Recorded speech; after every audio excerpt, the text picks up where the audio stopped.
શંકર બાપાની વાત એમને એવું કહ્યું આ દેખાય છે દેશ છે ને એનાથી કોઈ જુદો દેશ છે. આ દેખાય છે ને એનાથી કોઈ જુદો દેશ છે. એટલે કે આવો રે સંતો અમારા દેશ સંતો શું કરે અમારા દેશનો અમારો દેશ સમજાય ને વાણી કેવી રીતે આવા ત્યાં છે કે દીવડા બળે તો ગગન ગોખમાં દીવડો ત્યાં આવો ને એ દેશમાં એટલે અખંડ દીવો બળે છે ક્યાં ગગન ગોખમાં બળે ને આ ઊંચી વાણી છે ગુરુમુખી વાણી છે આ બધાનું સમજાય.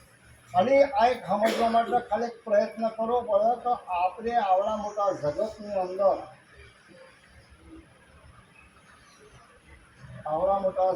અંદર આપણે ક્યાં છીએ આપણને ખબર નથી. આવડા મોટા જગતની અંદર આપણે કયો છીએ આપણને ખબર નથી. આપણે તો કંઈ કે હું હિંમતનગરનો છું, હું બન્યો છું, મોલાણમાં છું, ખોલી જગ્યાએ છું, પણ એમ નથી. એ તો ત્યાં તમારું શરીર છે, પણ તમે છો ને તમે કોણ છો એ કે સંતોએ કહ્યું કે તું એક આદિ અનાદિનો આત્મા જ છે. તું કોણ છે કે આદિ અનાદિનો.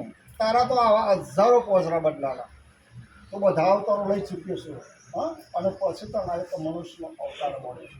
મનુષ્ય અવતાર મળે છે એ એના માટે મળે છે. પૂર્વજન્મના પુણ્યથી મળ્યો તને મનુષ્યનો અવતાર. પૂર્વના એટલા બધા સત્કર્મો તમે કર્યા નહીં ભાઈ એ તમને એક જ વખત તમને કાનો મળે છે મનુષ્ય અવતાર.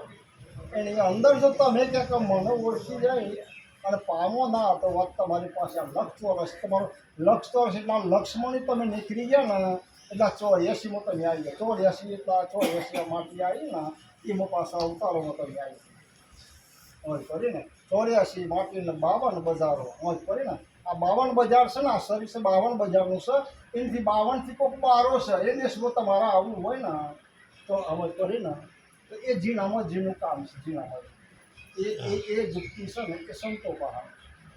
પણ આપણે ખાલી એક જીવ પણ આમાં જીવી રહ્યા છે કે મારું છે તારું છે આવી થાય બધું તમારું સાચું પણ તમારે બધાથી છૂટા ઉપર હાઈટ હોય ને હાઈટ હોય પછી 58 વર્ષે બધા રિટાયર્ડ હોય છે ને મોજ કરીને આપણે પછી તો આ બધું પૂરું 50 વર્ષ થઈ જાય ને તમારા એટલે તમારા છોકરા પડી જાય પછી છૂટા પડી જાય પછી 58 વર્ષ થાય ને તમે એટલે તમારે એમ તો બસ નોખા બધા પણ છોકરાના પાસે છોકરા થઈ જાય ને એટલે તમારે છૂટા થઈ ગયું પછી તમારા મનનું ક્યાં રાખવું છે મોજ કરે ને તમારે ભક્તિએ કરવી છે મારે કરવી છે બધું સારું સારું કરવું છે પણ આપણે એને સમજણ એને પમવા માટેની નથી